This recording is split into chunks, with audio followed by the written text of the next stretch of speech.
प्यारे बच्चों नमस्कार। आपकी जितु भैया फिर से आप सबका स्वागत करते हैं आपके अपने इस चैनल लर्न एंड शेयर पे। और हम बात कर रहे हैं क्लास 11th फिजिक्स के बारे में। और आज फाइनली हम हमारा एक और नया चैप्टर स्टार्ट करने वाले हैं। बच्चे काफी टाइम से बोल रहे थे सर हमारे एग्जाम में आने वाला है, प्लीज करवा दीजिए। तो I am so sorry, but पहले के जो चैप्टर्स थे उसको कराने में भी काफी टाइम लग गया। कई बच्चों के ग्रेविटेशन आ रहा था, मतलब गुरुत्वाकर्षण, कई बच्चों के तरल आ रहा था। ठीक है, तो ज्यादा हमारा जब हमने पोल करवाया तो गुरुत्वाकर्षण के मतलब खेमे में चली गई वो बॉल, इसलिए हमने सबसे पहले गुरुत्वाकर्षण कराया। आज फाइनली अपन तरल स्टार्ट करें क्योंकि ग्रेविटेशन बहुत छोटा सा चैप्टर था। तो आज अपन ग्रेविटेशन हमारा जो नया चैप्टर है तरल वो स्टार्ट करेंगे। हमारा जो बुक है उसके अंदर इसका नाम थोड़ा अलग है। उसमें हमारे पास है तरलों की यांत्रिक गुण, यानी मैकेनिकल प्रॉपर्टीज ऑफ फ्लूइड। तो बेसिकली इस पूरे चैप्टर में अपन फ्लूइड के ऊपर फोकस करेंगे। देखिए अभी तक जो चैप्टर थे, जितने भी स्टार्टिंग के चैप्टर अपन ने पढ़े हैं, उसमें आपको इतनी बात तो रियलाइज हो गई होगी कि वो जो चैप्टर थे सबके सब सॉलिड से रिलेटेड थे, मतलब ठोसों से संबंधित थे। ठीक है, ठोस वस्तुओं के गुण और उनके आसपास ही सारी कहानी चल रही थी। इवन जो प्रीवियस चैप्टर था इससे पहले वाला 9वां चैप्टर, ठीक है, उसके अंदर तो हमने चैप्टर का नाम ही था, ठीक है, कि भाई हम किसके बारे में बात कर रहे हैं, रिजिड बॉडीज के बारे में बात कर रहे हैं। ठीक है, तो इस वाले चैप्टर में हम फ्लूइड के बारे में बात करेंगे। अब फ्लूइड में दो चीजें आती हैं। फ्लूइड मतलब जिनमें बहने का नेचर होता है। अब बहने का नेचर द्रवों में भी होता है और गैसों में भी होता है, लेकिन मैं आपको बता दूं ये चैप्टर पूरी तरीके से द्रवों के लिए डेडिकेटेड है, गैसेस के लिए नहीं है। ऑल्दो चैप्टर का नाम फ्लूइड है, लेकिन ये पूरा चैप्टर द्रवों को डेडिकेटेड है। ठीक है, जो आपका गैसेस वाला पार्ट है, गैसों वाला जो पार्ट होता है वो सीधा सीधा आता है आपके थर्मोडायनेमिक्स से स्टार्ट होता है। ठीक है, तो थर्मोडायनेमिक्स अपन गैसेस के बारे में पढ़ते हैं। तो ये और केटीजी हमारे पास काइनेटिक थ्योरी ऑफ गैसेस एक चैप्टर है, कणों का अणुगति सिद्धांत। ठीक है, एक चैप्टर का नाम है केटीजी बोलते हैं उसको। तो वो चैप्टर अपन बाद में करेंगे। तो बेसिकली आपका जो पूरा सिलेबस है वो इस तरीके से डिजाइन है, पहले सॉलिड पढ़ा, फिर लिक्विड पढ़ा, फिर गैस पढ़ा। ठीक है, ठोस, द्रव और फिर गैस, इस तरीके से। तो आई होप ये बात सबको क्लियर हो गई होगी। चलो, तो आज का चैप्टर स्टार्ट करने से पहले आप सबको पता है हमारा एक छोटा सा वो होता है कि भाई चैप्टर का हम फ्लो देख लेते हैं कि भाई चैप्टर में करने क्या क्या वाले।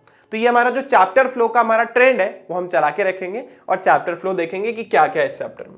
देखो अकॉर्डिंग टू एनसीईआरटी चैप्टर बहुत ज्यादा बड़ा नहीं है, ठीक है, पर है बहुत सारी चीजें पढ़ने में और बहुत प्यारा चैप्टर है। सीरियसली बता रहा हूँ, न्यूमेरिकल के पॉइंट ऑफ व्यू से, थ्योरी के पॉइंट ऑफ व्यू से, अपने आसपास की एप्लीकेशन जो आपकी इस फ्लूइड वाला चैप्टर, जो तरल वाला चैप्टर है, इससे रिलेटेड है। ठीक है, बबल कैसे स्टेबल रहता है, हमने जो एक्सपेरिमेंट कराया था 12th क्लास में, तो वो सोप बबल जो है, पानी का बुलबुला, वो स्टेबल कैसे रहता है, पानी की ड्रॉपलेट गोल ही क्यों होती है, और जो गहराई जाते हैं तो उस पर दाब जो है बढ़ने क्यों लग जाता है। ठीक है, और जब अपन डैम बनाने तो नीचे की दीवारें मोटी क्यों होती हैं, और भी बहुत सारी चीजें। पानी को मतलब पतला कर दें आगे से तो पानी का जो वेग है वो बढ़ क्यों जाता है। ठीक है, एयरप्लेन के विंग्स इस शेप के क्यों बनते हैं, बॉल स्विंग क्यों करती है, ऐसे बहुत सारे रीजन है। गिनवाने बैठूंगा तो मतलब पूछो ही मत, इतने सारे रीजन है, वो सब इस चैप्टर में पढ़ेंगे। तो सबसे पहले तो अपन पढ़ेंगे इस चैप्टर का इंट्रोडक्शन, मैं आपको बहुत सारा दे ही चुका हूं। इसके बाद अपन बात करेंगे दाब के बारे में, यानी प्रेशर के बारे में। सबसे इंपॉर्टेंट टॉपिक है, वैसे तो आप सबने 9th क्लास में पढ़ा है। इसके बाद अपन पढ़ेंगे धारा रेखीय प्रवाह। तो आज का जो हमारा पूरा लेसन होगा प्रेशर यानी दाब के ऊपर डेडिकेटेड होगा। ठीक है, इसके बाद नेक्स्ट लेसन में भी हम इसी को कंटिन्यू करेंगे। फिर आएगा धारा रेखीय प्रवाह। ठीक है, अब धारा रेखीय प्रवाह का मतलब इसको इंग्लिश में बोलते हैं स्टीम लाइन फ्लो। ठीक है, वाटर जो है बिल्कुल स्ट्रेट लाइन में मोशन करता हो तो उसको अपन स्टीम लाइन फ्लो बोलते हैं, बाद में पढ़ेंगे जब टॉपिक आएगा। इसके बाद अपन बर्नौली का थ्योरम पढ़ेंगे। कई जगह इसको र पूरा लिखा होता है और कई जगह र आधा लिखा होता है। अकॉर्डिंग टू एनसीईआरटी आधा र ऊपर लिखा है, इसलिए हम यही लिख रहे हैं। अदरवाइज काफी सारी बुक में आपको बर्नौली के अंदर र पूरा भी दिखेगा। तो बर्नौली हमारे साइंटिस्ट का नाम है, उसने एक थ्योरम दी थी जिसको अपन बोलते हैं बर्नौली की थ्योरम। इसके बाद हम पढ़ेंगे श्यानता है ये, श्यानता को हिंदी में बोलते हैं, श्यानता को इंग्लिश में बोलते हैं विस्कोसिटी। ठीक है, तो श्यानता पढ़ेंगे, विस्कोसिटी पढ़ेंगे कि भाई जैसे सॉलिड सरफेस थी यानी ठोस वस्तुएं थी, उनमें भी कुछ ना कुछ घर्षण बल लग रहा था, यहां पे भी घर्षण बल लगेगा, विरोधी बल लगेगा, जिसको अपन बोलते हैं श्यानता, विस्कोसिटी। और सबसे लास्ट में अपन पढ़ेंगे पृष्ठ तनाव, सरफेस टेंशन। अच्छा, इनके बीच में भी काफी सारे टॉपिक है। जैसे अभी मैंने दाब लिखा है तो इसके बाद मैंने पास्कल का नियम नहीं लिखा, पास्कल के नियम के अनुप्रयोग नहीं लिखे, मैंने आर्किमिडीज नहीं लिखा। ऐसी बहुत सारी चीजें हैं जो हम इनके बीच में कहीं ना कहीं पढ़ते जाएंगे। तो उसमें आपको घबराने की जरूरत नहीं है, वो टॉपिक भी खत्म होंगे। ये सिर्फ मेजर टॉपिक लिखे हैं हमने, ठीक है, जो मेजर टॉपिक है वो लिखे। ओके चलिए बच्चे, तो आज का देखते हैं टॉपिक की आज का हमारा टॉपिक क्या है। आज हम इनमें से क्या क्या पार्ट खत्म करने वाले हैं। तो आप सबको पता है हमारा नया ट्रेंड वो है टुडेज गोल, मतलब आज क्या क्या पढ़ने को है। इतनी सारी चीजें सर, 6 पॉइंट लिख दिया आपने, ऐसा क्या पढ़ाओगे आप लेसन के अंदर। सबसे पहले चैप्टर का इंट्रोडक्शन, फिर दाब क्या होता है, फिर घनत्व क्या होता है, आपेक्षित घनत्व क्या होता है, उसके बाद पास्कल का नियम, मोस्ट आईएमपी मार्क करेंगे इसको, क्वेश्चन इसके ऊपर जरूर बनेगा एग्जाम में। उसके बाद गहराई के साथ दाब में परिवर्तन, ये भी इंपॉर्टेंट टॉपिक है, इस पे भी एग्जाम में क्वेश्चन बनने के चांसेस हैं। और इसके बाद उदाहरण संख्या 10.1 और 10.2 खत्म करेंगे। तो ये आज का हमारा गोल है, ये सब आज अपने को अचीव करना है, देखते हैं कि अचीव कर पाते हैं या नहीं, कोशिश पूरी रहेगी हमारी, ठीक है। चलो तो चैप्टर स्टार्ट करते हैं इंट्रोडक्शन के साथ। तो हमारा सबसे पहला टॉपिक है इंट्रोडक्शन। तो इंट्रोडक्शन में देखो हम क्या पढ़ने वाले हैं, जैसे मैंने आपको पहले ही बता दिया, फ्लूइड की डेफिनेशन है कि भाई वो सारी वस्तुएं, वो सारे पदार्थ जिनमें बहने की प्रकृति होती है, जो फ्लो कर सकते हैं। देखो फ्लूइड का नाम या तरलों का नाम इसी से पड़ा है, फ्लूइड जो फ्लो कर सके, तरल जो बह सके, तरल मतलब बहने वाला। तो जिनमें बहने का गुण होता है, जिनमें फ्लो करने का गुण होता है, उसको अपन फ्लूइड यानी तरल बोलते हैं। अब जो गैसेस हैं वो भी बहती हैं और द्रव है वो भी बहते हैं, सॉलिड तो बह नहीं सकते, ठोस तो बह नहीं सकते। तो जो हमारे द्रव और गैस हैं वो सम्मिलित रूप से उनको अपन बोलते हैं, मतलब कंबाइंड फॉर्म में उनको बोलते हैं तरल। तो तरल में लिक्विड भी आते हैं और गैसेस भी आती है, द्रव भी आते हैं और गैस भी आती है। लेकिन इस चैप्टर में मेन फोकस हमारा सिर्फ और सिर्फ द्रव पर रहेगा। एनसीईआरटी में ये चैप्टर डिजाइन इस तरीके से करा हुआ है, ठीक है। इसके बाद देखिए, अगर हम बात करें द्रवों के बारे में, तो द्रवों की एक प्रॉपर्टी होती है, या फिर अगर हम तरलों के बारे में बात करें कि भाई असंपीडित होते हैं। कौन से तरल? द्रव। क्योंकि द्रवों को मतलब संपीडित करना बहुत मुश्किल काम है, उनको मतलब कंप्रेस करना बहुत मुश्किल काम है, नेग्लिजिबल होते हैं, कंप्रेस होते ही नहीं लगभग। जबकि जो गैस होती है उसको अपन कंप्रेस कर सकते हैं, वो संपीड्य होती है, ठीक है। और साथ के साथ जिस भी कंटेनर में आप डालोगे गैसेस उसको पूरी तरीके से फिल कर देगी, भर देगी। जबकि द्रवों में ऐसा नहीं होता, द्रवों में वो जैसा कंटेनर होता है वैसा शेप ले लेती है, जितनी क्वांटिटी होती है उतना लेवल वो बना लेती है, ठीक है। तो इस चैप्टर में अपन जिन द्रवों के बारे में पढ़ने वाले हैं वो आइडियल होते हैं। आइडियल मतलब आदर्श। तो इस चैप्टर में अपन पढ़ेंगे आदर्श द्रवों के बारे में। तो आदर्श द्रव जो होते हैं उनकी कुछ प्रॉपर्टीज होती है। पहला, आदर्श द्रव असंपीड्य होते हैं, मतलब उनको आप कंप्रेस नहीं कर सकते। तो असंपीड्य द्रव होते हैं, असंपीड्य होते हैं हमारे आदर्श द्रव, मतलब वो कंप्रेस नहीं होते। दूसरा, वो विस्कस नहीं होते, मतलब वो नॉन विस्कस होते हैं। बोले तो वो उनमें श्यानता का गुण नहीं है, तो अश्यान होते हैं। अश्यान मतलब उनकी लेयर्स के बीच में, उनकी जो सतहें हैं उनके बीच में कोई भी घर्षण बल नहीं लगता। देखो मैं थोड़ा श्यानता का तुम सबको थोड़ा सा बता देता हूं आइडिया। देखो जैसे फ्रिक्शन में अपन ने क्या पढ़ा था घर्षण में, कि भाई दो सरफेस है, पहली सरफेस दूसरी सरफेस पे गति करना चाहती है और दूसरी वाली मान लो रुकी भी है। तो जो दूसरी वाली सरफेस है वो पहली वाली पे पीछे बल लगाएगी, वो बोलेगी तुम मेरे साथ रुके हुए रहो। जबकि ऊपर वाली सरफेस नीचे वाली सरफेस पे आगे घर्षण बल लगाएगी, वो बोलेगी तुम भी मेरे साथ चलो। तो सेम चीज यहां पर कुछ ऐसी होती है। जब वाटर की लेयर्स जो होती हैं, द्रवों की जो सतहें होती हैं, वो जब एक दूसरे के संपर्क में आती है, स्पेशली जब किसी ठोस सतह पे आती है, जैसे आपने देखो ना पानी की बूंद गिराते हैं तो ऊपर वाला पार्ट चलता रहता है, लेकिन वो नीचे से ना एक अपनी समझ लीजिए कुछ पार्ट छोड़ता हुआ चलता है। लिक्विड जो होता है, द्रव जो होता है, अगर आप उसको जैसे टेबल मेरे सामने रखिए, इसको टेढ़ा करके एक पानी की बूंद डालूंगा तो पानी की बूंद नीचे जाएगी, साथ के साथ अपना कुछ पीछे पार्ट भी छोड़ते जाएगी, थोड़ा पानी छोड़ती जाएगी। क्यों? क्योंकि जो सतह है हमारे ठोस के संपर्क में रहती है ना, वो चल नहीं पाती। क्योंकि ठोस क्या बोल रहा है? ठोस बोल रहा है कि आप मेरे साथ रुके हुए रहो। उसके ऊपर वाली लेयर बोल रही है कि मैं तेज चलूंगी, उसके ऊपर वाली लेयर बोल रही है मैं और तेज चलूंगी, उसके ऊपर वाली लेयर बोल रही है मैं और तेज चलूंगी। तो आप ठोस सतह से जितना दूर रहोगे, आप पे श्यानता का जो बल है वो उतना ही कम लगेगा, आपके ऊपर विस्कोसिटी उतनी ही कम लगेगी।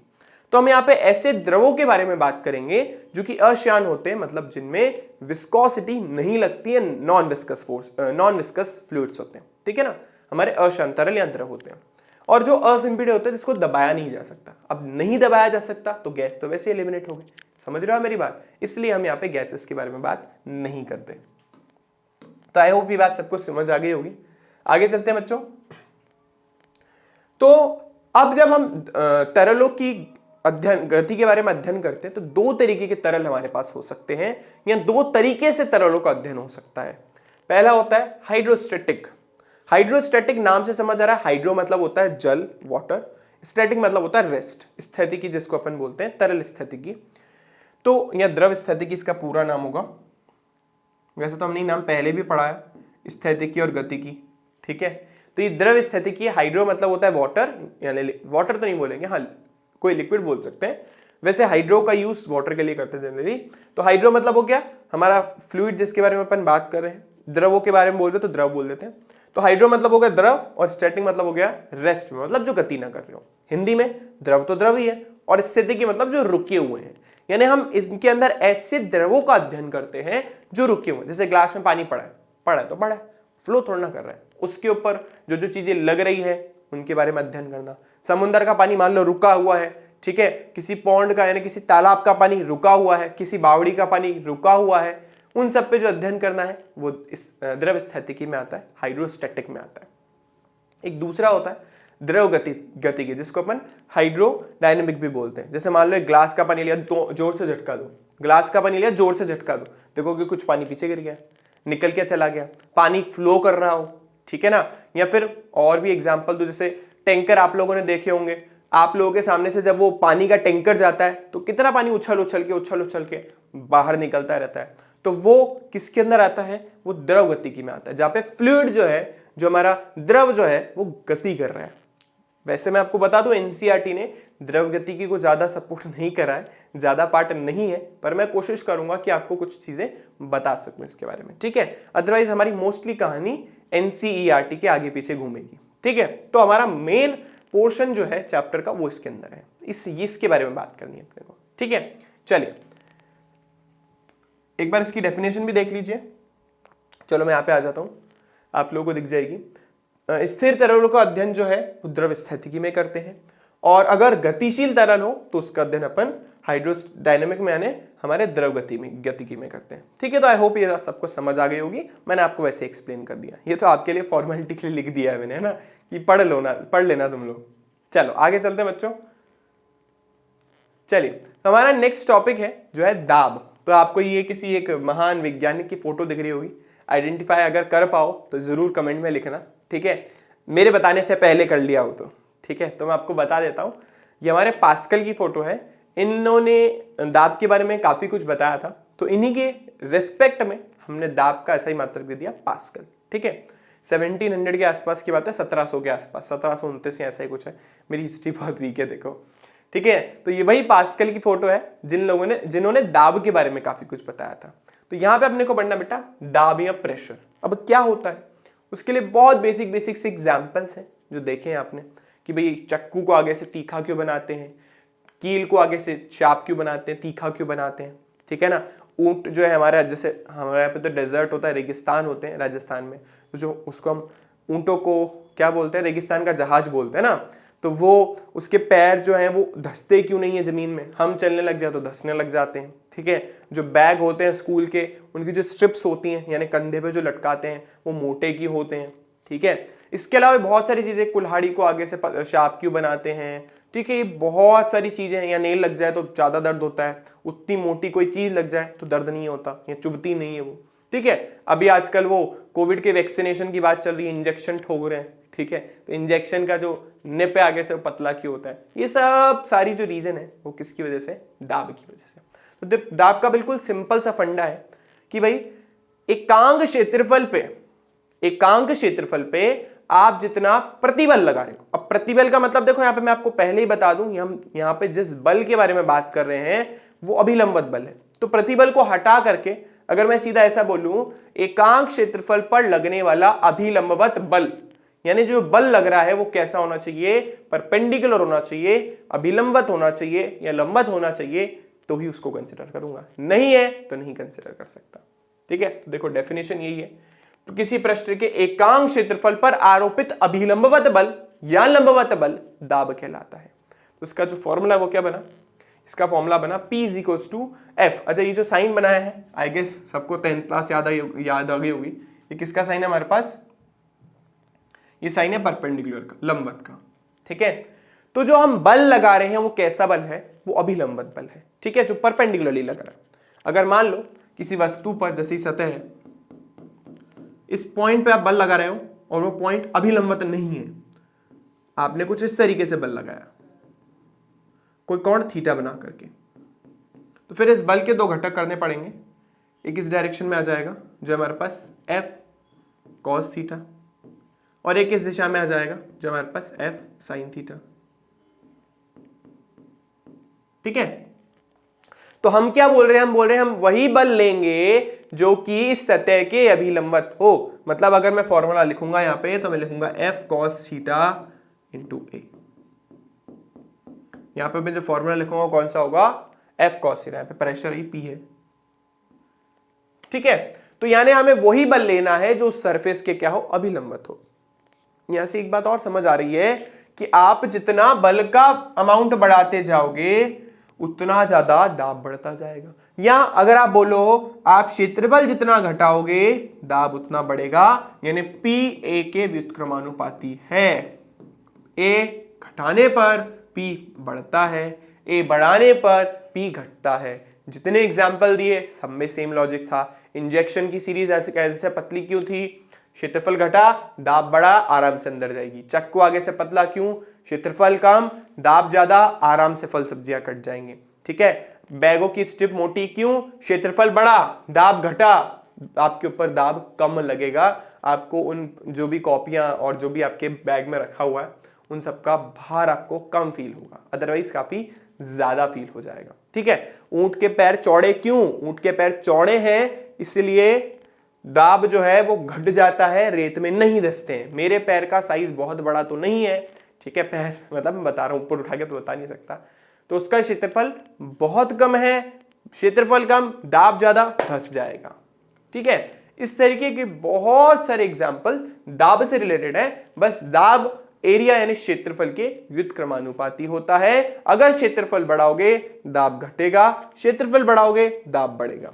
ठीक है ना, कई जगह दाब बढ़ाना पड़ता है, कई जगह दाब घटाना पड़ता है। ठीक है, एज पर योर रिक्वायरमेंट, आपकी आवश्यकता के अनुसार आप क्षेत्रफल को बड़ा या छोटा कर सकते हो। ठीक है, तो आई होप ये कहानी सबको क्लियर हो गई होगी। बस ध्यान ये रखना है कि जो बल अपने को लगाना है वो अभिलंबत होना चाहिए, अदरवाइज हम दाब में उसको नहीं ले सकते। ठीक है, चलिए, अच्छा, दाब की दिशा पृष्ठ के सदैव लंबवत होने के कारण, क्योंकि एक पर्टिकुलर डायरेक्शन नहीं है, मैंने तो एक ही डायरेक्शन डिफाइन कर दी भाई, इसी में हो सकता है तू, इसलिए दाब एक अदिश राशि है, सदिश कभी भी नहीं हो सकती, क्योंकि इसकी कोई दिशा होती ही नहीं है, इसकी कोई दिशा होती ही नहीं है। द्रवों में पढ़ेंगे किसी एक बिंदु पर लगने वाला दाब हर जगह से एक जैसा होता है। ठीक है, तो ये जो है हर दिशा में मतलब एक ही जैसा लगता है, उसके अंदर ऐसा होगा। तो ये कैसी राशि है, अदिश राशि है। इसके बाद हाँ, इसकी यूनिट के बारे में बात कर ले तो बहुत आसान है यूनिट भाई। ये जो फोर्स है, ये जो बल है, ये न्यूटन में मापोगे, क्षेत्रफल मीटर स्क्वायर में मापोगे, तो इसका यूनिट बन गया, मात्रक बन गया न्यूटन प्रति मीटर स्क्वायर। इसका ऐसा ही मात्रक बन गया पास्कल। ये सामने आपके जो है फोटो लगी हुई है। ठीक है, जैसा मैंने आपको स्टार्टिंग में बताया कि पास्कल भाई साहब है हमारे, तो ये फोटो है पास्कल की, और पास्कल के हमारे साइंटिस्ट जो थे पास्कल, उनके रेस्पेक्ट में नाम दे दिया हमने पास्कल। ठीक है, चलिए, इसके बाद अगर मैं इसकी सीजीएस के बारे में बात करूं तो सीजीएस भी आसानी है। आपको पता है बल का क्या होता है, डाइन, डायन नहीं डाइन, और एरिया का सेंटीमीटर स्क्वायर। तो इसका सीजीएस मात्रक आ गया हमारे पास डाइन प्रति सेंटीमीटर स्क्वायर। ठीक है, एक हमने और चीज छोड़ रखी है आप लोगों के लिए, वो है इसकी विमा। देखो नहीं लिखी है, ब्लैंक है। सर लिखना भूल गए थे क्या, नहीं यार निकालेंगे अभी। देखो इसकी क्या हो गई, m1 L1 T-2 और क्षेत्रफल की L2। m का तो कोई भाई है नहीं, तो m को तो एज इट इज लिख देते हैं। L का भाई है, तो ये जो 2 है जब ऊपर जाएगा तो ऋणात्मक हो जाएगा। 1 माइनस 2, 1 माइनस 2 माइनस 1 देता है, और t माइनस 2। तो इसका जो विमा है वो क्या आ गया हमारे पास, m1 L1 L minus 1 t minus 2। ये इसकी विमा आ गई बहुत आसानी से। ठीक है, चलिए आगे चलते हैं बच्चों। किसी पृष्ठ पर दाब दो कारकों पर निर्भर करता है। मैं आपको पहले ही बता चुका हूं, एक अभिलंबवत बल और दूसरा क्षेत्रफल। इन दो कारकों पर आपका दाब निर्भर करता है। ठीक है, कैसे निर्भर करता है हम बात ऑलरेडी कर चुके हैं। चलिए आगे बात करते हैं, किसी भी द्रव के अंदर दाब के बारे में बात करते हैं। ठीक है, अब देखिए द्रवों में क्या होता है, द्रव जिस पात्र में रखे जाते हैं उसकी सभी दिशाओं में दाब डालते हैं। मान लो ये लिक्विड रखा हुआ है, अब ये लिक्विड जिस भी कंटेनर में लिखा है, जिस भी पात्र में रखा है, वो हर दिशा में दाब डालेगा उसकी कंटेनर पे। ठीक है, दाब डालता रहेगा। अब क्या होता है, अगर मैं अंदर किसी बिंदु पर चला जाऊं, अगर मैं द्रव में देखो, जैसे इसके अंदर हमने एनसीईआरटी का डायग्राम है, तो एक छोटा सा ब्लॉक रख दिया, एक घन रख दिया। अब देखो इस घन के ऊपर हर दिशा से बल लग रहा है, इधर से उधर से, दाएं से बाएं से, ऊपर से नीचे से, मतलब हर दिशा से इसके ऊपर दाब लगा रहा है ये द्रव। तो द्रव में किसी भी बिंदु पर हर दिशा से दाब लगता है, इसलिए अदिश राशि है। ठीक है, हम जब पानी के अंदर जाते हैं, स्विमिंग करते हैं, या कभी तो गए होगे यार, तो पानी के अंदर जब जाते हो तो बहुत ज्यादा दाब फील होता है, मतलब बहुत ज्यादा ऐसा लगता है कोई चीज तुम्हें दबा रही हो बुरी तरीके से। ठीक है, तो वो किस लिए, क्योंकि द्रव जो है वो हर तरफ से हम पर दाब डालता है। इवन आपको पता है हमारे आसपास जो ये एटमॉस्फेयर है, ये वातावरण है, इसमें भी गैसेस है। हम चैप्टर तो फ्लूइड पढ़ रहे हैं, है ना, तो फ्लूइड मतलब तरल, तो वो भी हमारे ऊपर दाब लगाती है। तो हमारी धमनियां भी अंदर से, रक्त धमनियां वो बाहर की तरफ धक्का लगाती है, वो बाहर से अंदर, हम अंदर से बाहर, दोनों ने कैंसिल कर दिया, तो हमें कुछ नहीं होता। पहाड़ी पे चले जाओगे, नाक में से खून बहने लग जाएगा। ठीक है, स्पेस में चले जाओगे, पहली बात तो वहां पे हवा ही नहीं, तो जिंदा नहीं रह पाओगे। ठीक है, और अगर हवा मिल भी गई तो भी पिचक जाओगे। क्यों, क्योंकि वहां पर एटमॉस्फेयर ही नहीं है, तो दाब आपके ऊपर कौन लगाएगा। ठीक है, तो स्पेशल तरीके के सूट डिजाइन किए जाते हैं जो आपको ऑक्सीजन भी प्रोवाइड करें, आपकी बॉडी के अंदर दाब को भी मेंटेन रखें, क्योंकि दाब कम होते ही आपकी बॉडी में से ब्लड बाहर आना स्टार्ट हो जाएगा। ठीक है, क्योंकि ब्लड को तो कुछ ना कुछ रास्ता चाहिए ना भाई। हमारी बॉडी इस धरती पर रहने के लिए डेवलप हुई है, इस धरती का दाब मेंटेन करने के लिए हमारी बॉडी भी, हमारा शरीर भी बाहर की तरफ दाब लगाता है। और कभी ऐसा हो जाए कि आसपास की चीजें चेंज हो जाए तो फिर हम जिंदा नहीं रह पाएंगे। ठीक है, ये रेवोल्यूशन होता है, सबको पता ही है। ठीक है, पढ़ा है सबने डार्विन का सिद्धांत। चलिए, तो एकांक क्षेत्रफल पर लगने वाले बल को दाब कहते हैं, मैंने आपको बता दिया। द्रव के किसी भी बिंदु पर दाब दिशा पर निर्भर नहीं करता है, एक गहराई पर स्थित प्रत्येक बिंदु पर दाब एक समान होता है। मतलब इसको डायरेक्शन से लेना देना है ही नहीं, और जिस क्वांटिटी को डायरेक्शन से लेना देना नहीं हो वह अदिशित होती है। द्रव में स्थित प्रत्येक बिंदु पर दाब इस बिंदु की गहराई पर निर्भर करता है। ये पास्कल के नियम में और अच्छे से आएगा समझ। चलो मैं थोड़ा सा आपको आइडिया दे देता हूं क्या है ये। मान लो मैं एक पर्टिकुलर लेवल पे खड़ा हूं, या मैं किसी पर्टिकुलर गहराई पर खड़ा हूं, तो इस गहराई पर जितने भी बिंदु होंगे, चाहे वो इनफाइनाइट पॉइंट हो। अब देखो, आप ऊपर से देखोगे, जैसे मान लो इसी की बात कर लेता हूं, तो इस पर इनफाइनाइट पॉइंट हो गए। देखो इस पर बहुत लाखों, हजारों, करोड़ों पॉइंट होंगे, बहुत सारे बिंदु होंगे। उन बिंदु के मतलब उस प्रत्येक बिंदु पर जो दाब लगेगा ना, किसकी वजह से, इस फ्लूइड की वजह से, तरल की वजह से, वो हर जगह सेम होगा। ऐसा पास्कल बोलते हैं। ठीक है, यहाँ पे भी हम सेम बोल रहे हैं कि जो द्रव किसी भी बिंदु पर जो दाब लगता है वो किस पर निर्भर करता है कि आप किस गहराई पर हो। ज्यादा गहराई पर होगा ज्यादा दाब लगेगा, वो भी आगे अपन प्रूफ करेंगे कि गहराई बढ़ने के साथ साथ दाब बढ़ क्यों जाता है।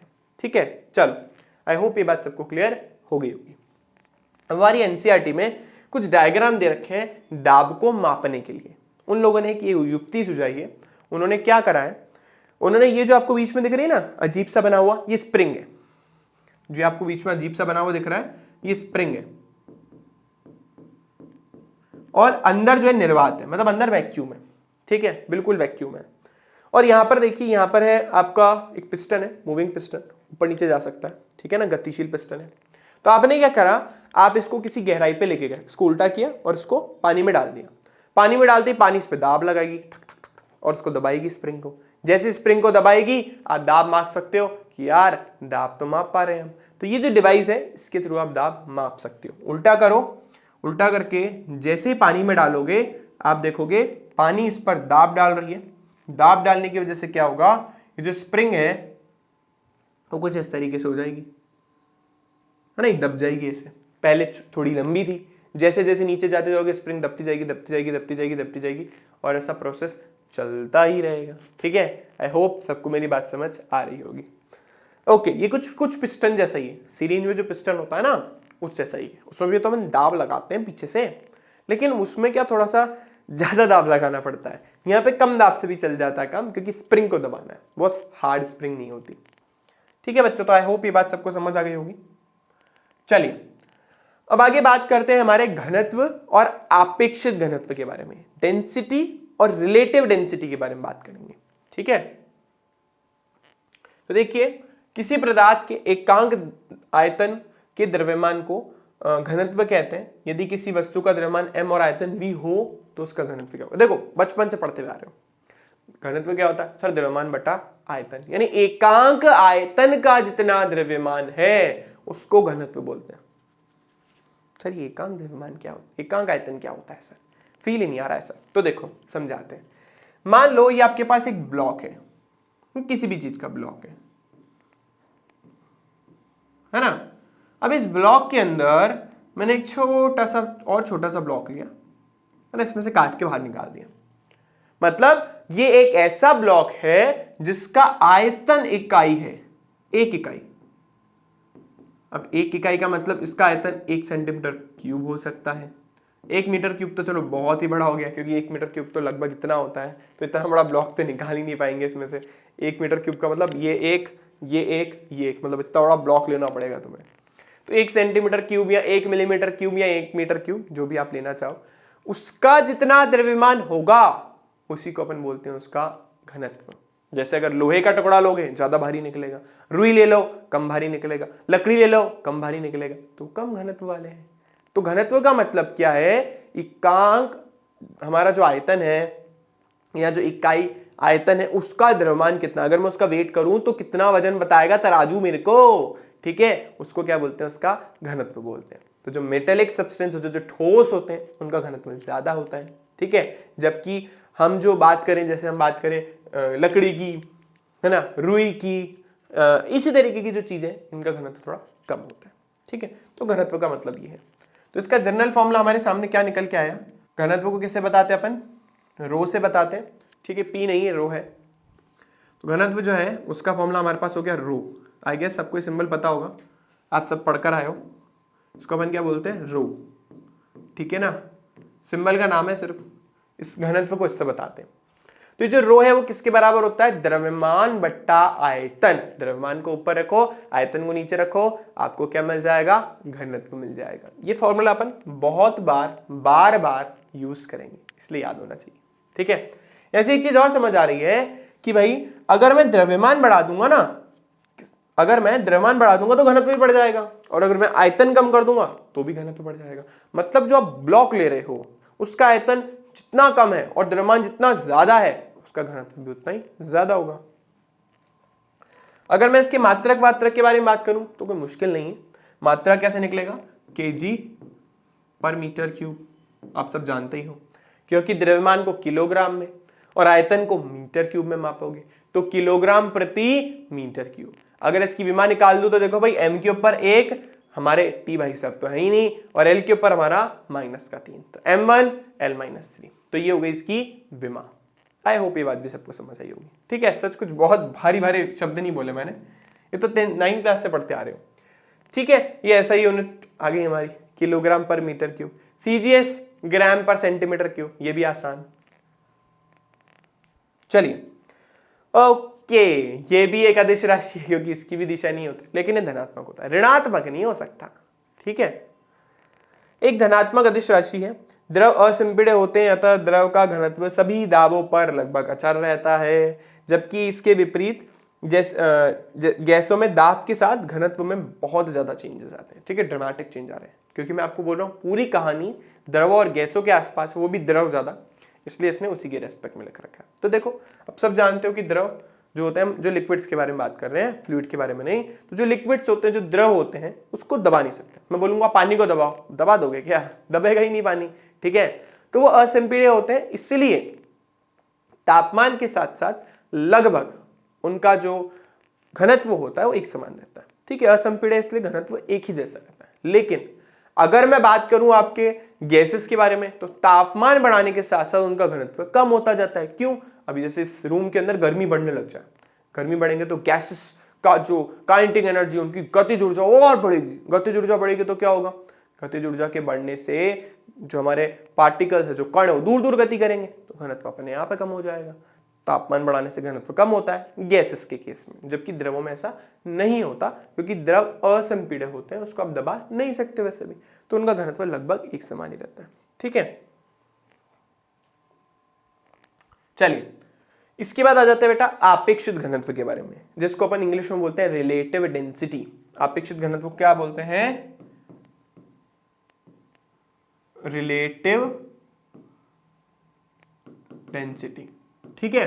तो ये हमने टॉपिक पढ़ा है क्लास 9th में। तो देखो आप सबको पता है आपेक्षित घनत्व, याद हो तो, कि भाई क्या होता था कि अगर हम किसी भी द्रव की तुलना करते हैं, उसके मतलब किसी भी द्रव के घनत्व की तुलना करते हैं किसके साथ? जल के घनत्व के साथ, वो भी specially at 4 degree Celsius. 4 degree Celsius पर जो जल होता है, जो पानी होता है, उसके घनत्व की तुलना किसी और द्रव के साथ करूं तो उसको अपन बोलते हैं आपेक्षित घनत्व। और हमें आर्किमिडीज ने यही तो बोला था, अगर किसी वस्तु का घनत्व उस, वैसे मान लो पानी में आपने कील रखी, डूब गई। क्यों? क्योंकि उसका अपेक्षित घनत्व जो है वो हमारे जो भी जल है या जिस भी उस लिक्विड में आप डाल रहे हो उससे ज्यादा निकला, ठीक है। उससे उसकी वैल्यू ज्यादा निकली तो डूब गई। अगर कम निकलता है तो फ्लोट करने लग जाती है, ऊपर तैरने लग जाती है, ठीक है। और एक बात उन्होंने, पानी निकलता है एक्स्ट्रा और जितना वो दाब लगाता है, वो सब बातें करेंगे लेकिन नेक्स्ट लेसन में भी नहीं, ठीक है। वो उसको मैं ज्यादा अभी नहीं खींचना चाहता, एक नया टॉपिक स्टार्ट हो जाएगा। तो हमारा आपेक्षित घनत्व क्या हो गया? सिंपल सा इसका फॉर्मूला बना, जिसको अपन इंग्लिश में रिलेटिव डेंसिटी बोलते हैं। इसका फॉर्मूला क्या बना? जिस भी द्रव का आप घनत्व निकालना चाहते हो वो आप निकाल दीजिए, तो ऊपर लिखेंगे आप जिस भी द्रव का आपको घनत्व चाहिए वो ऊपर लिखेंगे, और आप उसका कंपैरिजन किससे कर रहे हो? जल के घनत्व से। तो जल का घनत्व 4 डिग्री सेल्सियस पे। सर बाकी सब बातें तो ठीक है, ये 4 डिग्री सेल्सियस का क्या लॉजिक है? देखो जो जल होता है ना, उसमें बहुत अजीब सा बिहेवियर होता है। अगर हम 0 डिग्री सेल्सियस से आगे चलते हैं ना, तो उसका घनत्व धीरे धीरे धीरे बढ़ने लगता है। 4 डिग्री सेल्सियस पे उसका घनत्व मैक्सिमम पहुंच जाता है और उसके बाद घटने लग जाता है। ये तो बहुत अजीब सा बिहेवियर है, बहुत ही ज्यादा अजीब बिहेवियर है, ठीक है। लेकिन इस बिहेवियर की वजह से सारे एक्वेटिक एनिमल जो हैं, जलीय जीव जो हैं, वो जिंदा हैं, वो नहीं होते, वो जिंदा रहे इस रीजन की वजह से रहे, ठीक है। और ज्यादा डिटेल अपन आगे वाले चैप्टर्स में भी पढ़ेंगे, इसके बारे में जरूर से पढ़ेंगे, मैं आपको पहले बता देता हूँ, ठीक है। तो 4 डिग्री सेल्सियस पर उसका घनत्व सबसे ज्यादा होता है, किसका? जल का। इसलिए जल का 4 डिग्री सेल्सियस पे अपन ने घनत्व लिया हुआ है, ठीक है। और जिस भी द्रव का आपको घनत्व उससे कंपेयर करना है, उसका ऊपर रखोगे। आपको पता है ना, जिससे कंपैरिजन होता है, जिससे तुलना होती है, वो हमेशा नीचे आता है, और जिसकी तुलना होती है हमेशा ऊपर आता है। जैसे परसेंटेज निकालनी है, अपने प्राप्तांकों को आप ऊपर रखते हो, अर्जित मार्क्स को आप ऊपर रखते हो, नीचे टोटल मार्क्स रखते हो, जितने में से मिले। टीचर नहीं लिखता 10 में से 9 मिले, 10 में से 8 मिले, 7 मिले, तो आप क्या बोलते हो? मेरा जो है 90% स्कोर रहा, तो आप तुलना किससे कर रहे हो? 10 से ना। मेरा 80% स्कोर रहा, तुलना किससे कर रहे हो? 10 से ना। तो जिससे तुलना करो वो नीचे, जिसकी करो वो ऊपर। इसीलिए हमने भी वही करा। हम जितने भी द्रव हैं उनकी तुलना कर रहे हैं किसके साथ? हमारे जल के साथ। और जल का घनत्व 4 डिग्री सेल्सियस पे होता कितना है? ये होता है हमारा 1000 किलो प्रति मीटर क्यूब, या फिर हम बोल सकते हैं इसको 1 ग्राम प्रति सेंटीमीटर क्यूब, ठीक है ना। सीजीएस में लो तो ये, एमकेएस में लो तो ये, याद रखेंगे, काफी इंपॉर्टेंट चीज है, ठीक है। हाँ जी, क्योंकि ऊपर भी घनत्व, नीचे भी घनत्व, घनत्व से घनत्व गया, मतलब मात्रक, मतलब केजी पर मीटर क्यूब, केजी पर मीटर क्यूब उड़ गया, कोई मात्रक नहीं है। मात्रक नहीं तो विमा नहीं, तो ये मात्रकहीन और विमाहीन राशि है, ठीक है, और हमेशा धनात्मक होगी। इसकी वैल्यू एक से ज्यादा भी हो सकती है और एक से कम भी।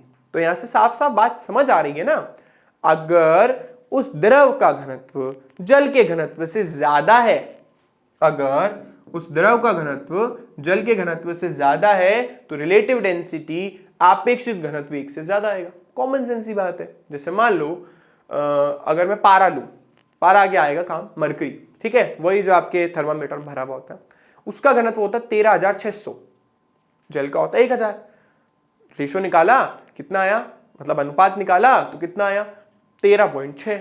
इसका मतलब पारा जल से 13.6 गुना डेंस है, उसका घनत्व उससे ज्यादा है, ठीक है, उतना ज्यादा उसका घनत्व है, तो बहुत ज्यादा डेंस है। अगर मैं दूसरी तरफ आपका अल्कोहल मेजर करूं 800 ही होता है, ठीक है, तो इसका मतलब वो तो हमारा जो द्रव जो है जल है उससे कम घनत्वशील निकला, ठीक है, तो इसका मतलब वो कम डेंस है, लेस डेंस है, तो उसके लिए आरडी की वैल्यू 1 से कम आएगी। और अगर इक्वल टू माना जाए तो इसका मतलब उसका घनत्व द्रव के घनत्व के बराबर है, वो जल ही हो सकता है, ठीक है। तो अगर आरडी यानी रिलेटिव डेंसिटी हमारा अपेक्षित घनत्व 1 से ज्यादा है तो वो द्रव ज्यादा ऑब्वियसली बात है उसका घनत्व होगा, और 1 से कम है तो उसका घनत्व उसका घनत्व जल के घनत्व से कम होगा, ठीक है। आई होप ये बेसिक बातें सबको आ गई होगी। चलिए, तो ये सारी कहानी मैंने लिख दी है। चलो इसका मैं एक काम करता हूं, यहाँ पे बात लिख देता हूं जो मैंने आप लोगों को भी बताई। अगर आरडी मतलब रिलेटिव डेंसिटी 1 से ज्यादा है तो उस द्रव का घनत्व, इसका क्या मतलब है, उस द्रव का घनत्व जल से ज्यादा है, जल के घनत्व से ज्यादा है।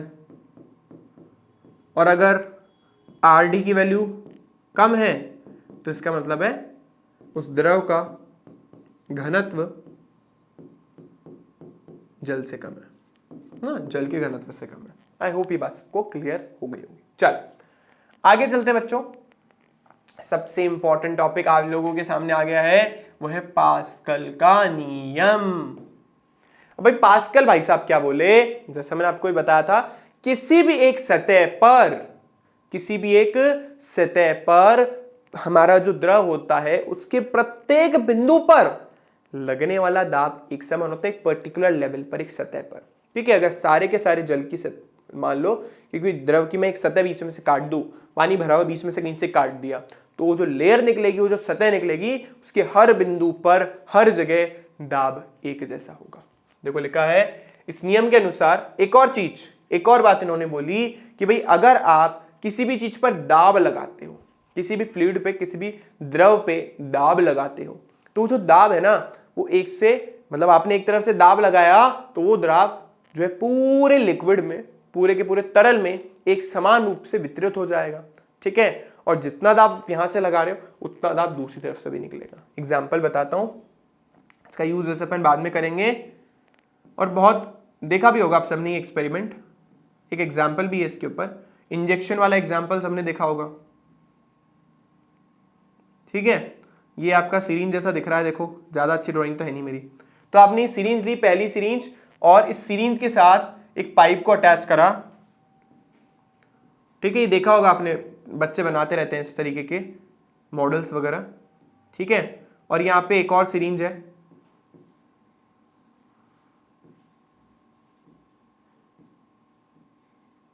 ठीक है। तो आपने देखा होगा कि यहां से अगर मैं इसके बीच में अंदर पूरा लिक्विड भरा हुआ है, यहां से तक पूरा कोई ना कोई डायरेक्ट द्रव भरा हुआ है, ठीक है। पिस्टन है, आप लोगों को पता ही है, यहाँ पे पिस्टन होता ही है।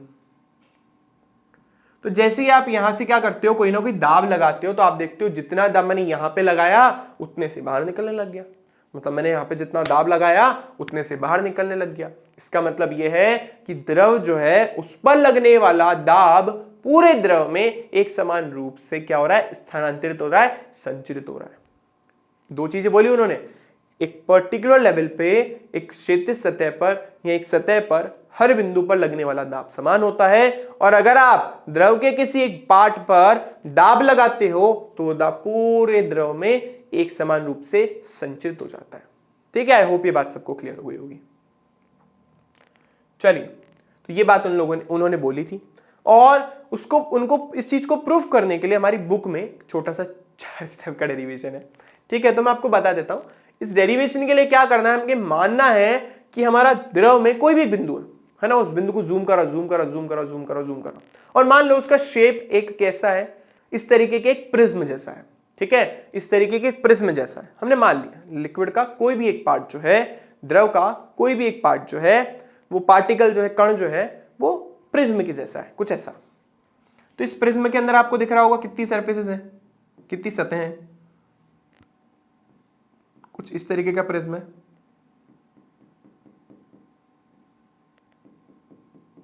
ठीक है ना, इस तरीके का कोई प्रिज्म है। आई होप दिख रहा होगा, अच्छा बनाया मैंने वैसे। ठीक है, और मान लो ये आपने लिया एंगल थीटा, ये आपने यहां पर एक बल लगाया FC। भाई बल तो और जगह लगेगा क्योंकि दाब लग रहा है, यहाँ पे जो बल लग रहा है उसको अपने बोल दिया FA, और यहाँ पे जो बल लग रहा है उसको अपने नाम दे दिया FB, है ना, B है। हाँ, अब देखो इसी तरीके से इसका जो क्षेत्रफल है, ब्लू कलर ले लेते हैं, इसका जो क्षेत्रफल है ये वाला, इस वाले का नाम है AC, A और नीचे सबस्क्रिप्ट में लिखा है C, मतलब C वाले के लिए। फिर ये वाला जो क्षेत्रफल है नीचे वाला, ठीक है, इसका नाम क्या है AA। और इसी तरीके से और कौन सा कलर रह गया हमारे पास, सभी यूज हो गए, वाइट येलो ले लेते हैं, और इसका जो क्षेत्रफल है ये हमारे पास है AB। ठीक है ना, तो अब देखो अगर मैं ढंग से देखूं, तो देखो हमारा जो FB दाब जो बल है वो यहां लग रहा है, ठीक है, सही है।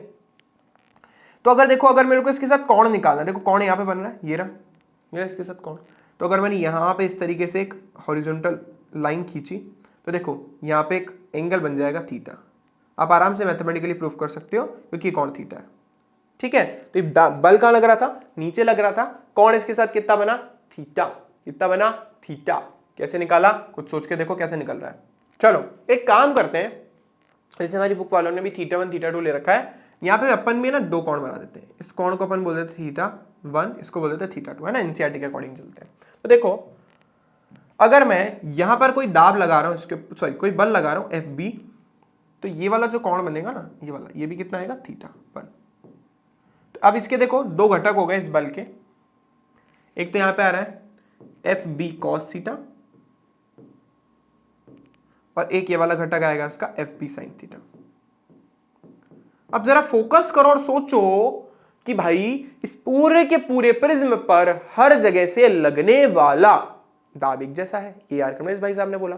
तो ये जो FC है इसको बैलेंस कौन करेगा, FB sin θ, क्योंकि कंप्रेस नहीं हो सकता, असंपीड़ित है, दब नहीं सकता, तो हर तरफ से बल एक जैसा होना चाहिए। इस पे देखो एक बल यहां लग रहा है FB sin θ, और वो किसके बराबर आ रहा है, FC के। दूसरी तरफ एक चीज और देखो, ये जो FB cos θ है ये किसके बराबर आ रहा है, F, कौन कहां गया हमारा, FB को कौन बैलेंस कर रहा है, देखो A, देखो ना, ये नीचे लग रहा है, ये ऊपर लग रहा है, दोनों ने बैलेंस करा। ये इधर लग रहा है, ये इधर लग रहा है, दोनों ने एक दूसरे को बैलेंस करा। ठीक है, तो ये बैलेंसिंग आ गई। इसी तरीके से अगर क्षेत्रफल में भी ऐसे रिलेशन निकालोगे तो सेम इसी का कॉपी आएगा, उसमें हमारे पास आ जाएगा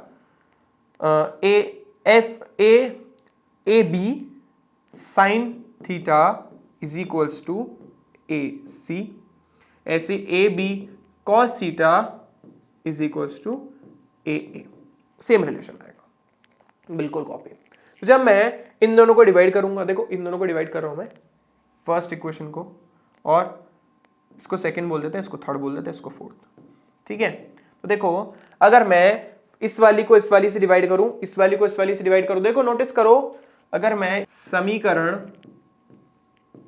1 को भाग दे रहा हूं बेटा 3 से, और 2 को भाग दे रहा हूं किससे, 4 से, तो नोटिस करो देखो क्या आ रहा है, 1 को भाग दिया 3 से, 2 को भाग दिया 4 से, क्या मिलेगा मेरे को, क्या मिलेगा भाई, देखो क्या मिलेगा, FB sin θ यहां आ रहा है, लिख देता हूं मैं, ये FB sin θ आ रहा है, नीचे क्या आ रहा है, AB sin θ आ रहा है भाई, ये AB sin θ आ रहा है, देख लो आप, इन दोनों को डिवाइड कर रहा हूं मैं। इसी तरीके से यहां पे देखो क्या आ रहा है, FC, और यहां पे आ रहा है AC, तो FC और यहां पे आ रहा है AC। ठीक है ना, ऐसे दूसरे को डिवाइड करा, FB cos θ, FB cos θ, और नीचे हमारे पास आ रहा है AB इज इक्वल्स टू, देखो क्या आ रहा राइट हैंड साइड पे,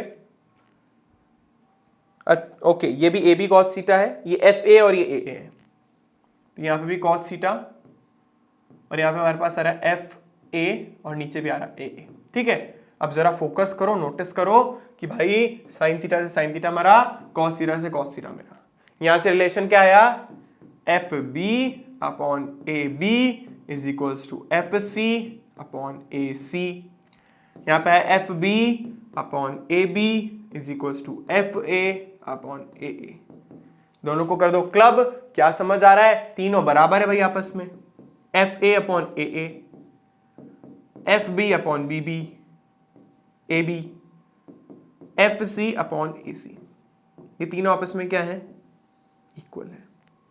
और यहां से प्रूफ हो रहा है जो पास्कल ने बोला था कि किसी भी लिक्विड में, किसी भी द्रव में, किसी भी एक सतह पर हर बिंदु पे जो दाब लगता है वो क्या होता है, एक समान, ये प्रेशर ही बता रहा है, दाब बता रहा है। ठीक है, दो बात बोली उन्होंने, किसी भी सतह पर प्रत्येक बिंदु पर दाब एक जैसा लगता है, पहली बात। दूसरी बात, अगर आप किसी द्रव को धक्का देते हो, उस पर कोई दाब लगाते हो, तो दाब पूरे के पूरे द्रव में एक समान रूप से संचरित हो जाएगा। ठीक है, जितना दाब आपने यहां से लगाया है, दूसरा दाब जो वही दाब है वो दूसरी जगह से भी लगेगा, वो इंजेक्शन वाला जो मैंने एग्जांपल दिया। ठीक है, तो आई होप ये बात सबको समझ आ रही होगी। इसका यूज हम बहुत जगह करते हैं, ट्रैक्टर देख लो, वो देखा होगा ना आपने, ट्रैक्टर के अंदर होता है, जैसे ट्रैक्टर की ट्रॉली को ऊपर उठाना होता है, पिस्टन्स लगे हुए होते हैं उसमें, वो भी सेम सिद्धांत पे काम करते हैं। वो पिस्टन वाला जो सिद्धांत है वो सेम सिद्धांत देखा होगा आप लोगों ने, पीछे से ट्रॉली उठती है इस तरीके से। ठीक है,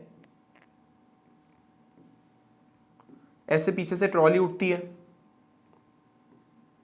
यार देखो ज्यादा अच्छी ड्राइंग तो नहीं है, पर हाँ समझ गए होगे आप मेरी बात, कि ऐसे पीछे से ट्रैक्टर के अंदर ट्रॉली उठती जाती उठती जाती उठती जाती, वो खाली करने के लिए। ठीक है, इसके अलावा वो जिससे वो उठाते हैं ना, क्या बोलते हैं, क्रेन वेन जो होता है, ठीक है, उन सब में भी यूज होता है। तो आई होप ये बात सबको समझ आ गई होगी।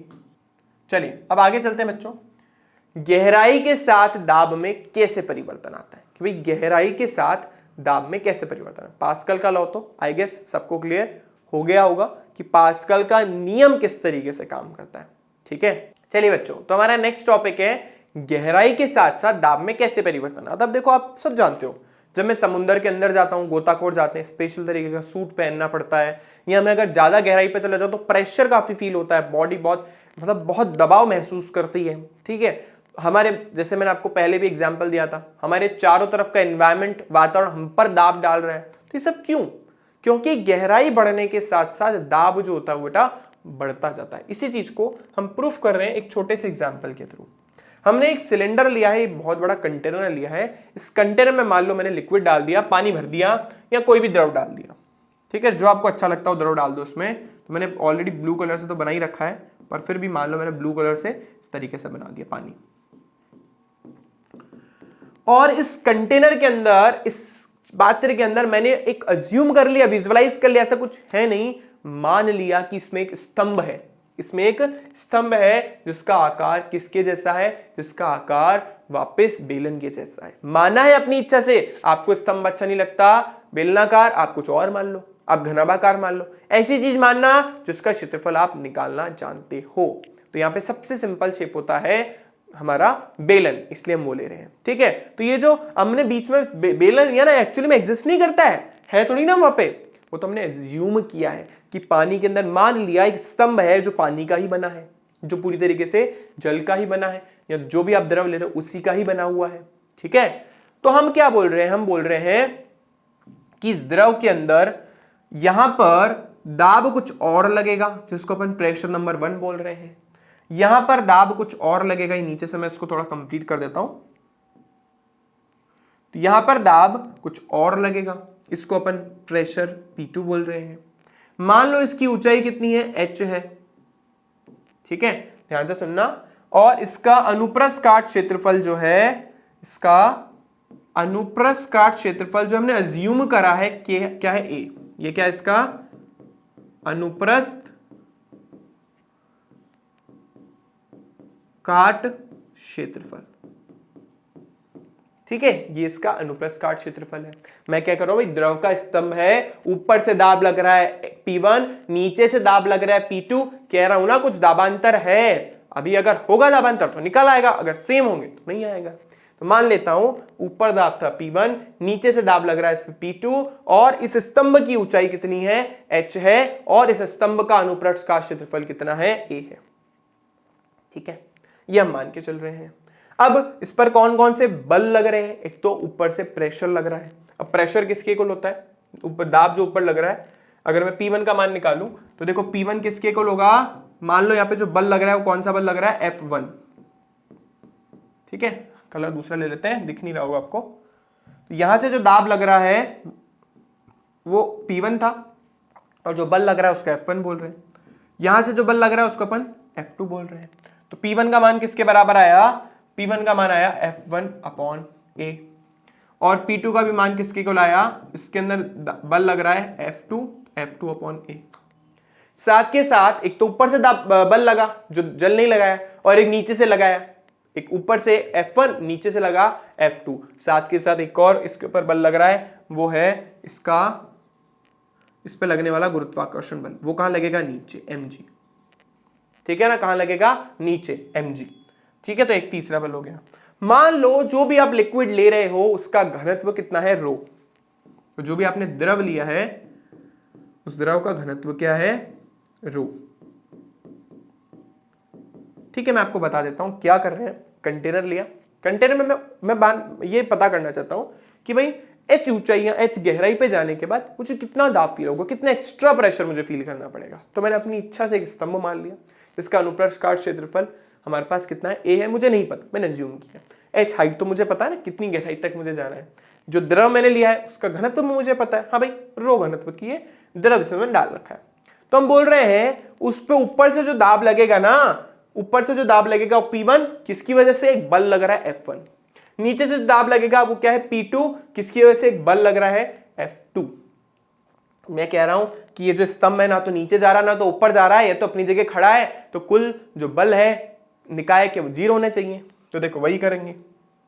अभी देखो ऊपर से नीचे कितने बल लग रहे हैं, ऊपर से नीचे 2 बल लग रहे हैं, एक लग रहा है F1 प्लस एक mg, और नीचे से जो बल लग रहे हैं वो कौन से हैं, F2। यानी F2 किसके इक्वल है, F1 plus mg, F1 plus mg। समस्या, m कहां से लाऊं सर, मुझे क्या पता इस स्तंभ का द्रव्यमान कितना है, मानूंगा थोड़ी ना, अब निकालूंगा। अब सोचना भाई, अभी हम पीछे पढ़ कर आए हैं घनत्व किसके बराबर था, घनत्व बराबर था द्रव्यमान बटा आयतन के, ये पढ़ कर आए हैं। ध्यान से सुनना भाई, तुमने घनत्व कितना माना है, रो ऑलरेडी लेके चल रहे हो, द्रव्यमान मुझे पता ही नहीं है।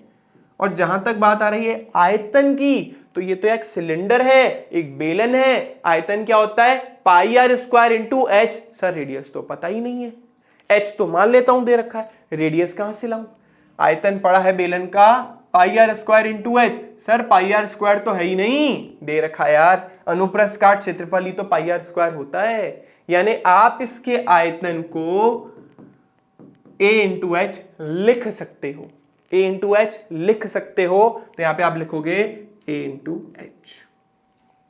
यहां से हमारे पास m कितना आया, m हमारे पास आ गया रो a h। ये हमारे पास किसका मान आ गया, इसका जो द्रव्यमान है उसका। तो यहां पे इसको उठा के यहां रख देते हैं। तो F1 plus rho A h into g is equals to F2। अब बच्चे बोलते हैं सर ये साइड का एग्जाम में लिखना है। अरे बिल्कुल लिखना है यार, ये तो साइड में लिखना पड़ेगा ना कि ये चीज कहां से आई। साइड में इसलिए लिखता हूं मेन डेरिवेशन में प्रॉब्लम ना। हाँ भाई, कहां से उठा के लाए वैल्यू, यहां से उठा के लाए। ठीक है, अब देखो, अब बात ऐसी कि मुझे तो दाबांतर निकालना है, बल का तो काम ही नहीं है। तो ये जो a है ना इसको हटाते हैं, मतलब पूरी इक्वेशन को, दोनों तरफ समीकरण को, दाब चाहिए, दाब का होता है बल बटा क्षेत्रफल। तो पूरी इक्वेशन को मैं a से डिवाइड कर देता हूं, क्योंकि a तो मुझे वैसे भी नहीं पता। तो मैं समीकरण को a से डिवाइड कर रहा हूं, समीकरण को a से भाग देने पर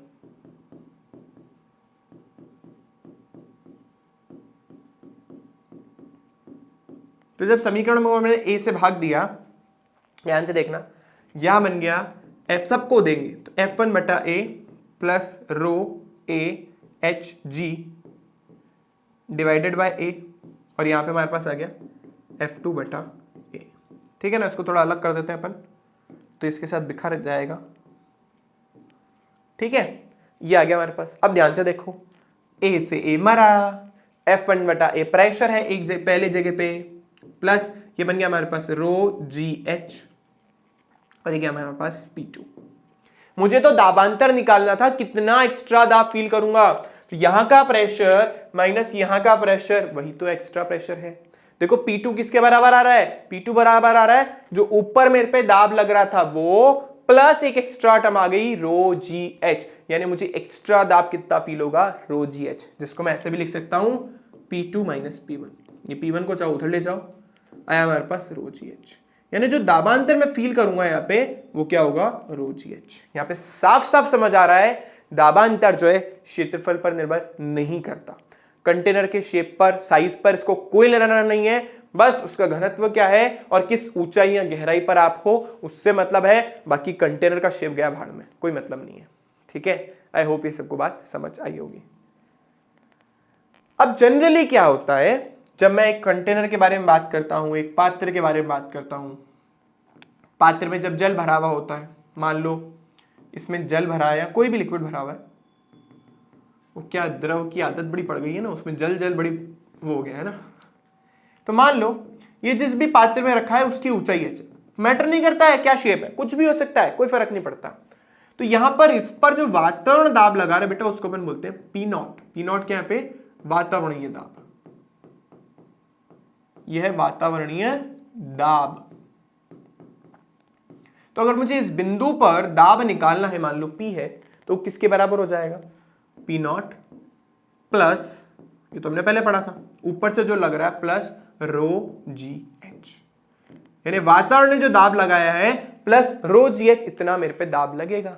ठीक है, एक्स्ट्रा फील में एक्स्ट्रा करूंगा। ठीक है, जहां पे ये जो P नॉट है ये इसकी जो फ्री सरफेस है ना, मुक्त सतह जो है उस पर वातावरण दाब डाल रहा है। ठीक है, देखो यही मैंने सारी कहानी यहाँ पे लिखी है, ये थोड़ा क्लैश हो गया, इसको हम हटाते हैं।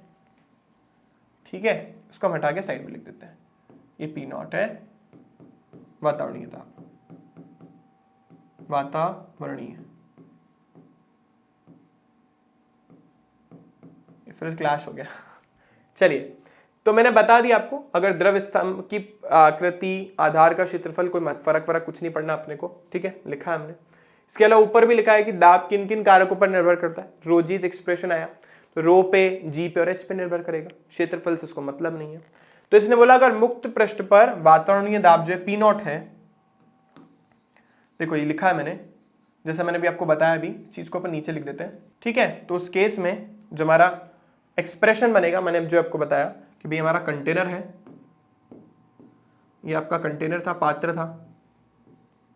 ठीक है ना, इसमें कोई भी एक द्रव भरा हुआ है,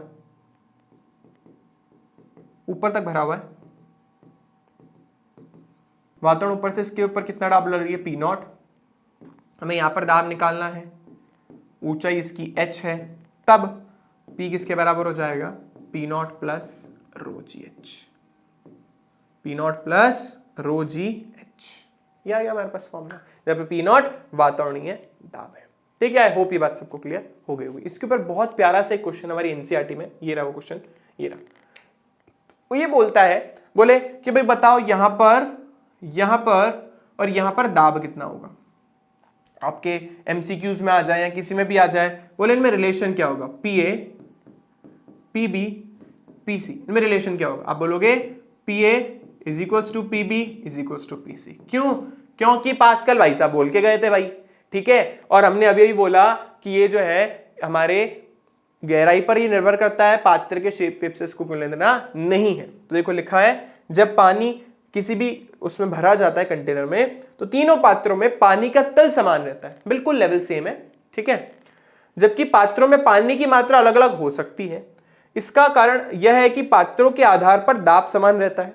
ठीक है, और इसी को अपन क्या बोलते हैं, द्रव स्थितिकी विरोधाभास हाइड्रोस्टैटिक पैराडॉक्स बोलते हैं कि भाई तीनों को कंटेनर का शेप अलग अलग है, तीनों में लिक्विड अलग है, दिख रहा है अलग अलग है, इसमें ज्यादा है, इसमें थोड़ा कम है और इसमें सबसे कम है, लेकिन फिर भी तीनों में सेम लेवल पे जो दाब लग रहा है वो सेम लग रहा है। इसी को अपन क्या बोलते हैं, हाइड्रोस्टैटिक पैराडॉक्स। इसके अंदर अपन आराम से उस कॉन्सेप्ट का यूज कर सकते हैं जो पास्कल ने बोला था और अभी जो दाब अंतर पढ़ कर रहे हैं कि उसको शेप से मतलब नहीं है, उसको तो सिर्फ इससे मतलब है ऊंचाई कितनी है। ठीक है, क्वेश्चन दिमाग में आता है कि सर यहाँ पे तो ज्यादा जल भरा हुआ है, दाब ज्यादा लगना चाहिए, ऐसा क्यों नहीं हो रहा है? सर यहाँ पे द्रव तो कम भरा हुआ है, मतलब ऐसे इसमें भी ज्यादा भरा हुआ है, दाब ज्यादा लगना चाहिए। यहाँ पे तो सर चलो ठीक है, बात समझ आती है। तो देखो रीजन सिंपल है इसके पीछे, मैं आपको बता देता हूँ कि ऐसा क्यों हो रहा है। देखना, तो देखो इस कंटेनर का ना शेप कुछ ऐसा है, सेकेंड वाले का, फर्स्ट वाले में तो टेंशन नहीं है। तो जिसमें लिक्विड भरा हुआ है ना, इस लेवल तक इसमें लिक्विड भरा हुआ है, तो होता क्या है, होता यह है कि भाई इसकी ये वाली सतह है ना, इस पर एक नॉर्मल फोर्स भी लगाती है, अभिलंबत बल, सब जानते हो। तो इस पर अभिलंबत बल ऐसे लगेगा, ठीक है, अभिलंबत बल ऐसे लगेगा। अब उस अभिलंबत बल के दो घटक करने पड़ेंगे मेरे को, तो ये इस तरीके से हुआ, थीटा कौन यहाँ पे बन रहा है, तो हमारे पास एफ कॉस थीटा और ये हमारे पास एफ साइन थीटा। तो देखो नो डाउट इसमें mg नीचे लग रहा है, लेकिन साफ साफ दिख रहा है इसमें थोड़ा जल जो है कंपैरेटिवली, थोड़ा डायग्राम इतना अच्छे से नहीं बना, लेकिन इसमें द्रव कंपैरेटिवली सबसे ज्यादा भरा हुआ है। तो इसमें एक एक्स्ट्रा जो फोर्स लग रहा है ना, एफ साइन थीटा, वो जो नीचे से mg की वजह से जो फोर्स ज्यादा लग रहा है, इसमें जो ज्यादा द्रव भरा हुआ है उससे mg जो ज्यादा लग रहा है उसको ये बैलेंस कर रहा है, एफ साइन थीटा। तो कुल मिला के होता क्या है कि जब मैं दाबांतर निकालता हूं ना तो उतना ही आता जितना इसमें आ रहा था, जबकि इसके वाले केस में कहानी थोड़ी उल्टी है। इसमें जो हमारा बल लगेगा, अभिलंबत बल, वो नीचे लगेगा। जब उसके दो घटक करोगे, एक यहाँ पे आएगा एफ कॉस थीटा, वही थीटा कोण बना करके, और एक आएगा एफ साइन थीटा। तो इस बार ये जो एफ साइन थीटा है ये mg का सपोर्ट करता है, इसलिए नीचे लगने वाला दाब उतना ही हो जाता है जितना इसका और इसके केस में था। आपको मेरी बात आएगी, सबको समझ आ गई होगी, ठीक है। क्योंकि हम पास्कल के नियम से कर रहे हैं तो हम ये बोलेंगे कि हर पॉइंट पे जो दाब है वो कैसा होगा, एक समान रहेगा, चाहे उसका शेप कुछ भी हो, ठीक है। आई होप ये बात सबको क्लियर हो गई होगी, ठीक है बच्चों। तो जो बच्चों इस क्लास के लिए इतना ही, हमारे जो दो न्यूमेरिकल बचे हुए हैं ये हम करेंगे नेक्स्ट क्लास में, ठीक है, क्योंकि काफी लंबा खिंच गया ये लेसन। तो ये जो हमारा दो न्यूमेरिकल्स बचे हैं इसको हम नेक्स्ट क्लास में करेंगे, ठीक है। आज की क्लास के लिए इतना ही, मिलते हैं हम लोगों से नेक्स्ट क्लास में। अगर वीडियो अच्छा लगता है तो लाइक करिएगा, शेयर करिएगा, चैनल को अभी तक सब्सक्राइब नहीं करा है तो सब्सक्राइब जरूर से कर दीजिएगा, और अपने फ्रेंड्स के साथ शेयर करना है, ठीक है। क्यों? फ्री एजुकेशन हो रही है, सबको देनी चाहिए आप लोगों को, ठीक है। ऐसा नहीं यार मैं पढ़ लूँ वो ना पढ़े, ऐसा नहीं करना है, ठीक है। ऐसी हीन भावना नहीं रखनी है, और कोई भी प्रॉब्लम हो आप कमेंट बॉक्स में कमेंट कर सकते हैं। चलिए मिलते हैं आप लोगों से नेक्स्ट क्लास में। इस वीडियो को देखने के धन्यवाद, बाय बाय।